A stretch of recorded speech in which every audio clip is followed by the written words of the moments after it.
I didn't when work. I came. Oh, it's recording. Thanks, Lina. But there's something that has happened since this recording was recorded.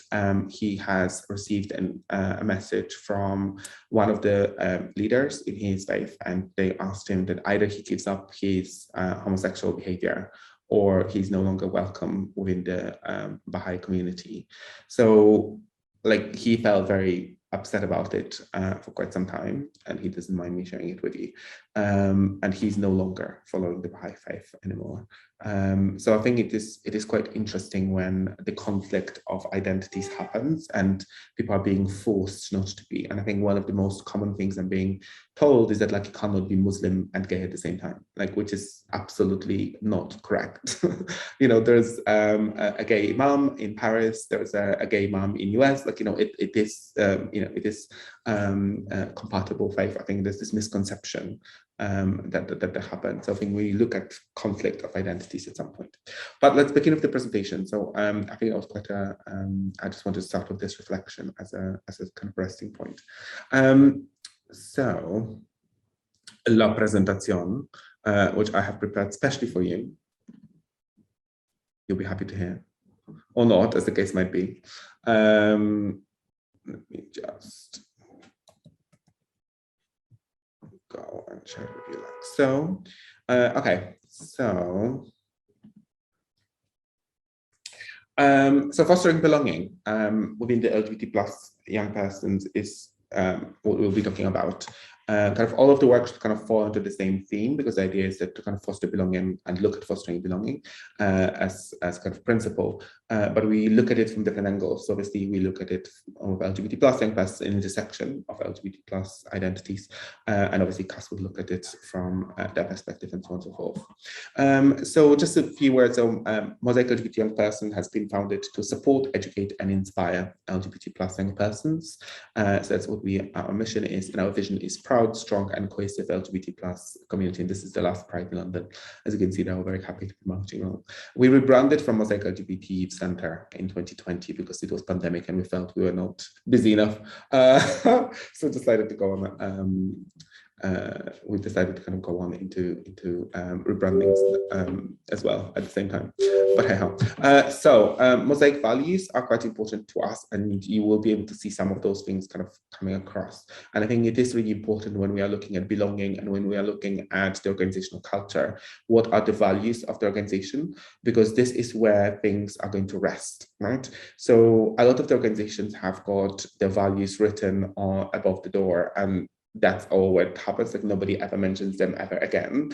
We make a point of mentioning our values in training sessions. We're making a point of making it visible. We reference it in our frameworks, and we reference it in the work that we do with young persons.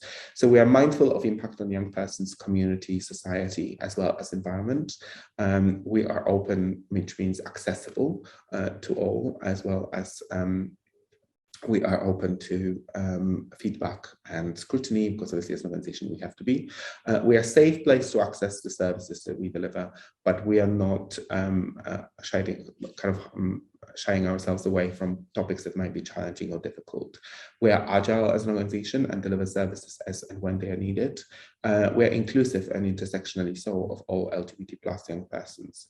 And we are community focused because we believe that the strength and asset of LGBT plus young persons is its community.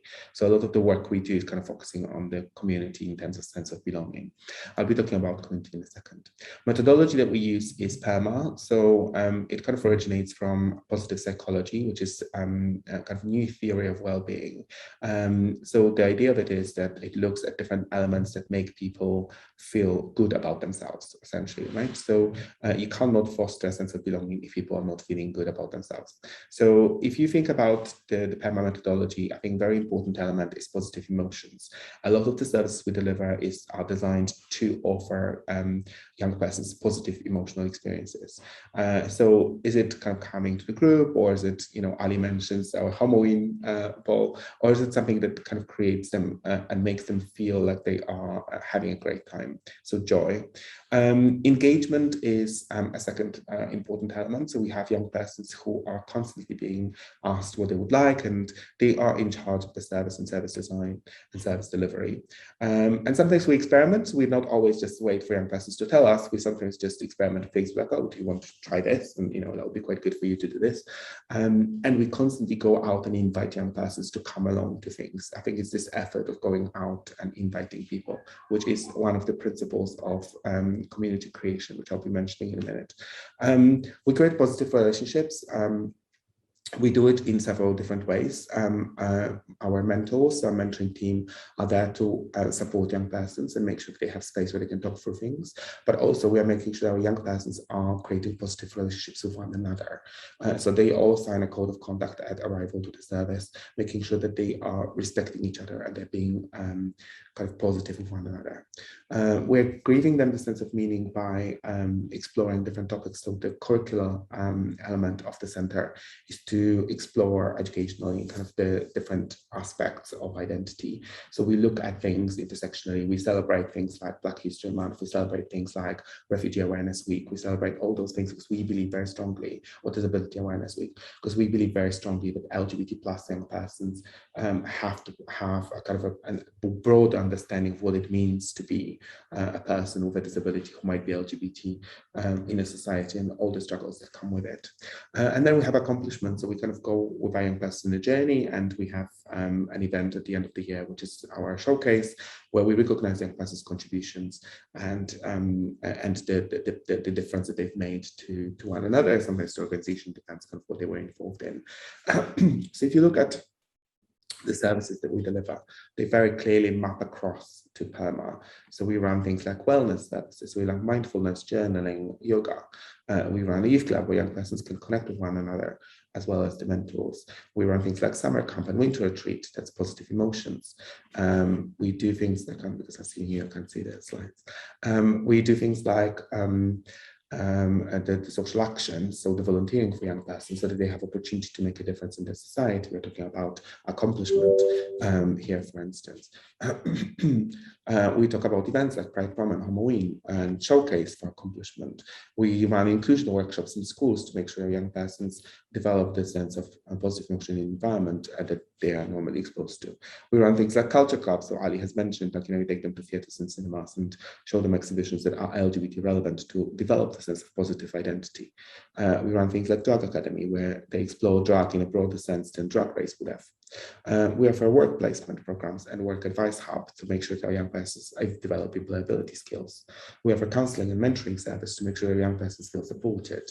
And we even offer a swap shop, which our young persons are taking part in, to elevate the poverty and impact of poverty on young persons and increase the positive environmental impact, because it connects across with our values.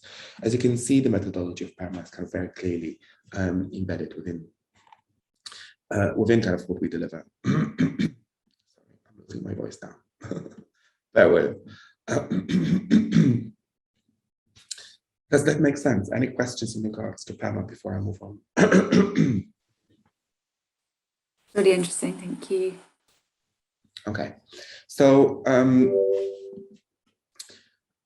so the next thing that I'm going to talk about is identity and kind of how we formulate identity. So I'm curious to know, what do you see as identity?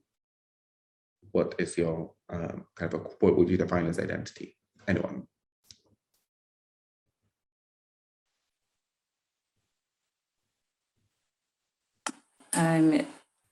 The way we look, the way we feel. Okay, can you give me examples of identity? The kind of places and spaces that we like to go to. Can you give me an example of your identity?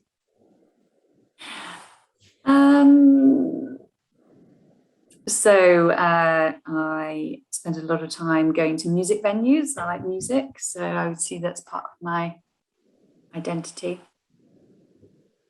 Okay, anyone else? I suppose literally, if I was to say in terms of identity, it's characteristics that make me who I am. So, for example, I'm from India, so that's part of my identity, being Indian. Also, I identify, or I think it's also relates to what you mentioned right at the beginning, is the sense of belonging. So which group or do I feel I belong to, as identified? As I mentioned, I'm Indian, I'm Muslim, so that's another group that I identify with. I'm a female, and I sort of I use she and her as my pronouns, so that's part of my identity. So it's, I suppose, a lot of it is defined by ourselves, but also by others in some ways. So yeah. It's very interesting, isn't it? Because, you know, if you look at identity, we could look at ethnicity or racial identity, for instance, right? But if you look historically, the race has been invented quite recently in comparison, right? So it hasn't existed before. So if you go to like antiquities or like ancient Greece or even Rome, as violent and volatile as it was, the race did not exist as a concept. Your color of your skin didn't determine anything. Your religion did, by all means, because, you know, if you were Christian or or any kind of variation that wasn't kind of befitting with the Roman Empire, then yes, by all means, you faced persecution. However, the racial identity didn't. So it's quite interesting that sometimes the identity is formulated through oppression. So when one kind of experiences oppression, kind of one tends to kind of congregate with other people who are experiencing similar oppression, right? So I think it's quite important to realize that sometimes identity is formulated in different ways, and sometimes it is because the minority group, like majority, is quite interesting, because when you look at kind of identity formation, like, you know, I've never like saw myself being Polish when I lived in Poland. Obviously, I knew I was Polish, don't get me wrong. I'm not like, I wasn't denying I'm Polish, but like, I never, like, it wasn't as important to me. And now when it's a minorized characteristic, like, it becomes a very important element to me, because that's the one that, you know, I'm in minority with. Do you know what I mean? Because people will be like, oh, where are you from? Like, no, but where are you from? But where's your accent from? Like, you know, they'll be like investigating. So it kind of becomes a bit more, yeah, but I think it's also based on how we perceive ourselves, because it would be different. And just going by what you said about, it was an interesting point you made, that when you were in Poland, you didn't kind of have to identify yourself as Polish because you were. But when you are in a country that is not Poland, then you have to. But in myself, for example, I'm from India, so obviously, but that's not something I'm thinking about unless somebody makes me aware of it. So, you know, generally, it's also about our own perception of what we think is important and what we see in others and what's projected as well. yeah. And also, as you said, it's about oppression you spoke about, and you know, how others kind of decide who we are versus who we think we are. And I think there's always that struggle and contradiction there.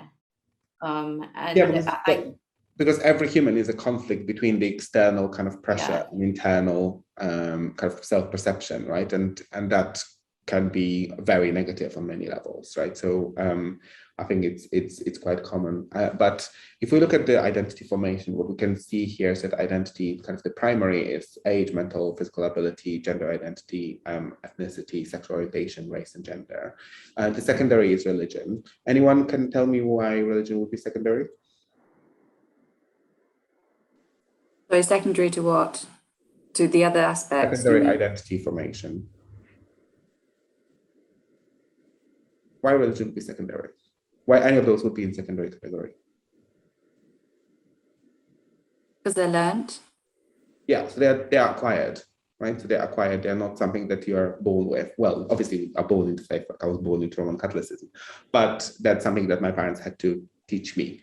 Like that's not something you're born with. Primary ones are the ones that you're born with, right? So, or you experience, they are default. Like your age is not something that I identify myself as 12-year-old. It's just that, like they wouldn't, that does not work. Well, you might do, but it's not necessarily realistic. So I think it's quite important that we realize the differentiations. And I think some stuff that you managed, Anna, which is kind of like the hobbies and interests and kind of all that stuff, which is cultural, right? So kind of work, where do we fit in kind of our broader sense, and how those identities kind of feed into who we really are, and which ones are the most important to us and which ones are not. I can certainly say that me being a gay man is far more important to me than me being Polish, simply because of the work I do. Right, but I know a colleague of mine who works for a Polish center, and for him the Polish element is far more important because that's the community he works with. So sometimes it's kind of like the connection and reaction to people around us. So it's quite life, and I think we have to realize that those identities can change over time. Like we are not fixed in space and time. People change their faith. Like for instance, Ali is a good example of it. Like he was brought up Muslim and converted into the Baha'i faith, and felt that he was didn't feel he was rejected from that faith on the basis of his sexual orientation. So I think it's quite important we realize that there's an impact. Does that make sense? Is that useful? No, yes, just. Yeah. So we have mentioned things like privilege and oppression. I think Laila has done a lot of work on realizing of what privilege and talking about privilege and realizing our privilege. So can I have your contributions of like, where are your privileges, do you think? Where are we at with your, can you mention any of yours? Don't speak all at once. I think it was, sorry, go ahead. Our own personal privileges. Yeah. White, British, I'm an adult. Lots of things are accessible through that. Anything else from anyone? I've always lived in my own home, and it was bought and paid for years ago when I was a child. I went to school with a number of kids who lived in council houses and flats. That was something completely alien to me. And they thought I was very strange because my parents had their own home. So yeah, that was one privilege. Yeah, so it's there's a lot coming out of it, right? Because it's security of housing. There's obviously some level of wealth that kind of comes with it, is kind of depictive of it. There's something about psychological safety that kind of comes with knowing where you live and where you're staying. So I think there's a lot in this one statement. Samira? Yeah, I thought what Leila said about if we've not been rejected for who we are, then we're very privileged, whoever we are. And I think that was quite powerful because, despite having some of the sort of so-called privileges, you could still be rejected and not feel privileged. I think it's also a sense of, whether you're accepted or not. It's purely based on that, whether you feel accepted, whether you feel you belong. If we've not had that experience or have had an experience of rejection, then it can make us feel very not privileged despite having other privileges. So I think it's I agree with the fact that on paper, yes, it looks nice to look at the circle, but actually it is an experience, a personal experience of sort of rejection due to kind of any of those things, or as a result of, can decide. And I can understand that in different contexts, it could change, it could be different. But if you've been rejected once, then I think it just affects every other aspect of it. Yeah. So I was quite focused on that in terms of how do you experience privilege, or how do you consider. In many ways, we're all very privileged in terms of sort of either because of education or the country we were born in or the race that we belong to, or the financial security we have, or whether we have homes, or etc., etc. It's also about what, like, are we living in a safe environment, or are we living in a country which is going through strife right now due to, that's also a privilege. We're very privileged that we are living in safer environments. So yeah, in those terms. It's not an armed conflict area, is it? So I think it is quite important that we, however, realize that the spaces in which we do have privilege. And I think it is sometimes, I think there's this misconception that privilege is an ultimate privilege, that like, oh, if you do have this, and you're like, when you say what's your privilege, like, or what's your privilege, like people just think, oh, no, because you don't know like anything about me. I come from a working class, but all this kind of stuff that comes with it. I'm like, yes, of course. But that is connected to something different. That is connected to our identifying our areas of oppression, right? So whenever we experience oppression, we feel very emotive about it because we are being harmed, right? So therefore, it's far easier for us to identify where we are being oppressed than where we are being privileged.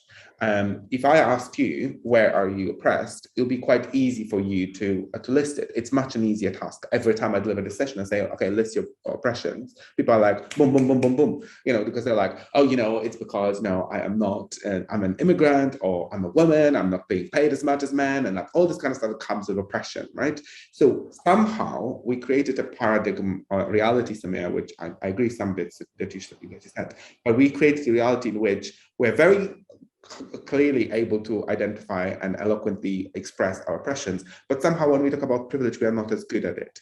And it originates in the fact that, and obviously we're not ultimately oppressed, are we? Like, it's never the case. Like, similarly, we're not ultimately privileged. Well, unless, I don't know, something like, I don't know, you might be multimillionaire white guy and own Amazon, so it's fly to space in spare time. But I'm assuming that's not the case for you. So there's something about realization that actually, as much as we have areas of oppression, we have areas of privilege. And those areas of privilege doesn't mean that you're ultimately privileged. It just means that your struggle is not amplified by other areas of oppression, right? So I believe that this is kind of adopted from a study that looks at axes of oppression and privilege, and I think axes are a bit better way of looking at it, and I'll tell you for why. So if you look at power or domination, so that's kind of the above, and the oppression, which is below. We are very attuned to our oppressions, as I mentioned before, right? So therefore, we are very often building the movements and communities around people who face similar oppressions, right? So people of color, like, Black Lives Matter, LGBT pride movement, which originated from Stonewall Uprising, the Jews as in Holocaust that has occurred, which is horrendous crime where 6 million people were exterminated.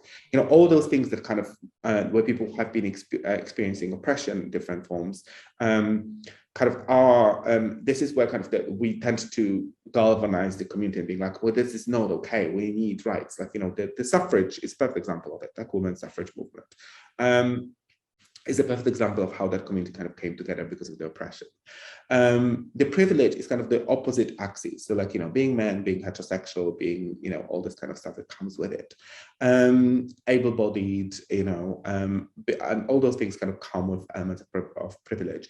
The idea of privilege is problematic because it is never ultimate, right? You can have all of them and then it will be ultimate, but you will experience areas of privilege as much as you experience areas of oppression.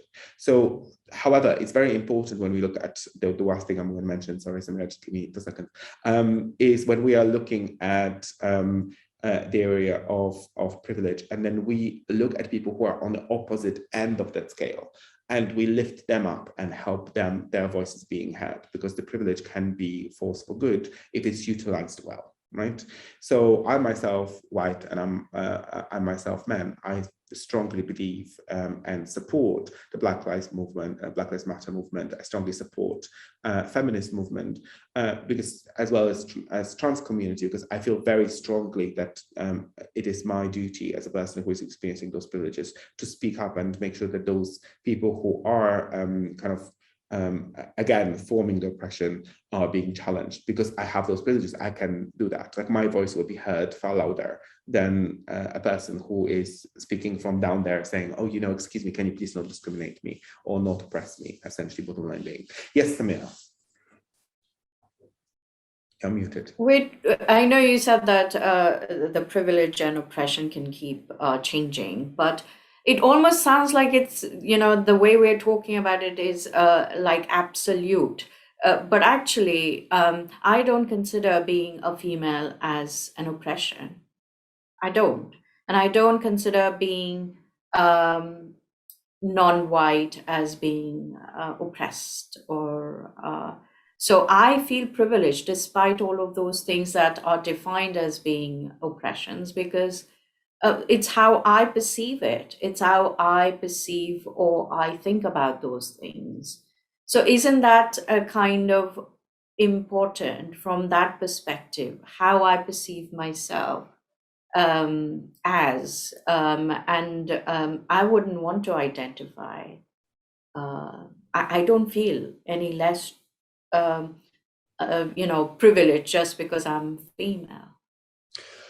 You see, okay, so I don't want it to get personal, because that's always very difficult and emotions get involved, and therefore it stops being a rational conversation. So the problem is that when we experience too much of the privilege on the kind of upper end of the spectrum, our oppressions don't matter anymore, right? So I can give you a perfect example. I can multiply examples. So being trans is of experience of oppression simply because you are more likely to die. The statistics speak very clearly. However, when you look at people like some celebrities who become the household names who are trans, they have got millions of pounds, and therefore that it doesn't apply to them anymore. So therefore they might be, I'm not going to mention any names for legal reasons, but they become supporters of Trump, and and it doesn't lend itself, because that is kind of countering their experience of transphobia.